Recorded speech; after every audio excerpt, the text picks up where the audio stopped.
اعوذ باللہ من الشیطان الرجیم بسم اللہ الرحمن الرحیم رب اشرح لی صدری ویسر لی امری واحلل عقدۃ من لسانی یفقہوا قولی۔ ایک بہت بڑی غلطی جو اکثر مسلمان کرتے ہیں رمضان کے آغاز میں ہی، وہ نیت کا صاف نہ ہونا ہے۔ ہماری نیت ہی ٹھیک نہیں ہوتی رمضان کے لیے۔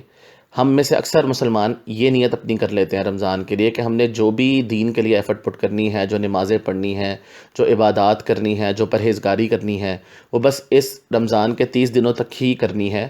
اور جیسے ہی ہمیں خبر ملتی ہے کہ عید کا چاند نظر آ گیا ہے، ہم فوراً صراط مستقیم سے اٹھ جاتے ہیں۔ ایون کہ نیکسٹ ڈے جو ہم اسپیشل سحری کا اہتمام کے لیے اٹھتے تھے اور فجر کی نماز کبھی ہماری مس نہیں ہوئی تھی، وہ عید کے دن ہماری فجر کی نماز اکثر مسلمانوں کی مس ہو رہی ہوتی ہے، جنہوں نے اس کو باقاعدگی سے پڑھا ہوتا ہے۔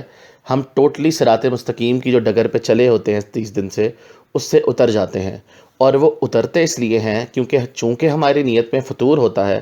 ہم نے اپنی نیت ہی یہ کی ہوئی ہوتی ہے کہ بس ہم نے جو اعمال بھی کرنے ہیں 30 دن کے لیے کرنے ہیں، تو اس وجہ سے اس میں آگے پھر برکت نہیں ہوتی۔ ہم نے جتنی نیت کی ہوتی ہے، ہمیں اللہ تعالیٰ اس کا اتنا ہی پھل اور ہمیں اس کا اجر دے دیتے ہیں۔ اور نیت بہت امپورٹنٹ چیز ہے، کیونکہ قیامت والے دن آپ کے وہی اعمال ویلیڈیٹ ہوں گے اور وہی ایکسیپٹ ہوں گے جس کی آپ کی نیت ٹھیک تھی۔ جن اعمال کی آپ کی نیت ٹھیک نہیں تھی، وہ نل اینڈ وائڈ ہو جائیں گے وہ اعمال۔ اور یہ چیز ہمیں حدیث سے بھی ملتی ہے۔ حضور پاک صلی اللہ علیہ وآلہ وسلم کی حدیث ہے، صحیح بخاری کی حدیث نمبر 2529 ہے، اعمال کا دار و مدار نیتوں پر ہے، اور ہر شخص کو اس کی نیت کے مطابق پھل ملتا ہے۔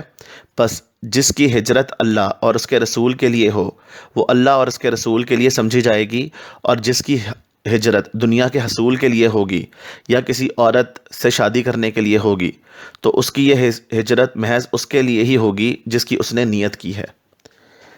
اور سنن ابن ماجہ میں حدیث نمبر 4229 ہے، لوگ اپنی نیت کے مطابق اٹھائے جائیں گے، یعنی لوگوں کا جو فیصلہ ہوگا وہ ان کی نیتوں کے مطابق ہوگا۔ اور یہ دونوں جو احادیث ہیں یہ اوتھینٹک احادیث ہیں۔ تو اسی وجہ سے میں آپ سے اسپیشلی ریکویسٹ کروں گا کہ پلیز آپ ڈے 1 سے اپنی نیت یہ رکھیں کہ ہم جو بھی اچھے اعمال اور پرہیزگاری کی ہم نے ایفرٹ پٹ کی ہے رمضان میں، ہم انشاءاللہ تعالیٰ اس کو آگے کنٹینیو کریں گے، تو آپ انشاءاللہ تعالیٰ ضرور دیکھیں گے کہ اس میں برکت پیدا ہوگی۔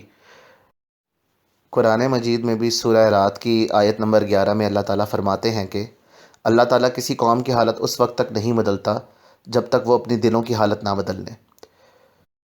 تو اگر تو ہم چاہتے ہیں کہ ہمیں اللہ کی طرف سے بھی مدد آئے اور ہم جو کام بھی کر رہے ہیں اس میں برکت ہو، تو اس کے لیے ہمیں اپنی نیتوں کو خالص رکھنا ہوگا۔ تو انشاءاللہ تعالیٰ آپ دیکھیں گے کہ چونکہ ہماری نیت ٹھیک تھی، تو اس وجہ سے اللہ کی طرف سے ہمیں مدد بھی ملے گی اس چیز کی طرف، اور ہمارے لیے آسانیاں بھی پیدا ہوں گی، اور اس میں انشاءاللہ تعالیٰ برکت بھی ہوگی۔